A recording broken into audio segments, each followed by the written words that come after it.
Titanic கப்பலோட part 3 video தாங்க இது. முன்னாடியே சொன்ன மாதிரி என்ட்ரி டிக்கெட் 100 ரூபா தான். ஆனால் 100 ரூபாய்க்கு செம்ம ஒர்த்தான பிளேஸ் இது. அதை முடிச்சுட்டு அப்படியே வெளியே வந்தோம் அப்படின்னா வீட்டுக்கு தேவையான பொருள் எல்லாமே ஃபஸ்ட்டு கடையில் வச்சுருக்காங்க.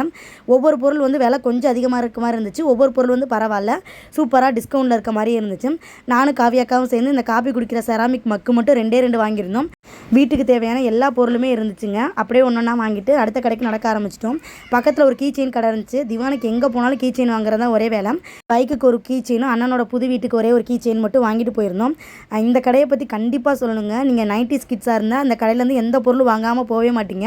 உங்களுக்கு பார்த்தாலே தெரியும். நமக்கு ரொம்ப பிடிச்ச புளி மிட்டாய், சூட மிட்டாய், அப்புறம் ஜெம்ஸு, சிகரெட் மிட்டாய், புளி ஜாமு, கல்கோனா எல்லாமே இருந்துச்சு. எல்லா பொருளும் 20 ரூபாய். எந்த பொருள் எடுத்தாலும் நாங்கள் நிறையா வாங்கியிருந்தோம்.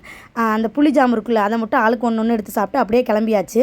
பக்கத்துலேயே ஊறுகாய் கடை போட்டிருந்தாங்க. அது வந்து 1/4 கிலோ 1/2 கிலோ அந்த மாதிரி தான் கொடுப்பேன்னு சொல்லியிருந்தாங்க. டேஸ்ட்டுக்கு மட்டும் கொஞ்சம் வாங்கி சாப்பிட்டு அப்படியே அடுத்த கடைக்கு நடக்க ஆரம்பிச்சிட்டோம். விளையாடுறதுக்கும் நிறைய இடம் இருந்துச்சு. அப்படியே ஒவ்வொரு கடையாக பார்த்துட்டு போயிட்டே இருந்தோம். இப்போ தான் நமக்கு முக்கியமான ஸ்பாட் வருது, சாப்பிட்ற கடை. பேல்பூரி, அப்புறம் மசாலா பூரி, காளான், காலிஃப்ளவர், அப்பளம் எல்லாமே இருந்துச்சு. எல்லாமே வந்துட்டு 70 ரூபா. ஒவ்வொரு பொருள் மட்டும் 80 ரூபா. எல்லா பொருளையும் சாப்பிட்டு அப்படியே கிளம்பியாச்சு.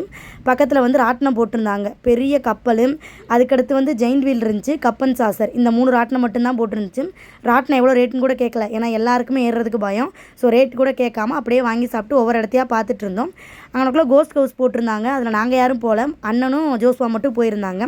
எல்லாத்தையுமே வெளியே வந்தாச்சு.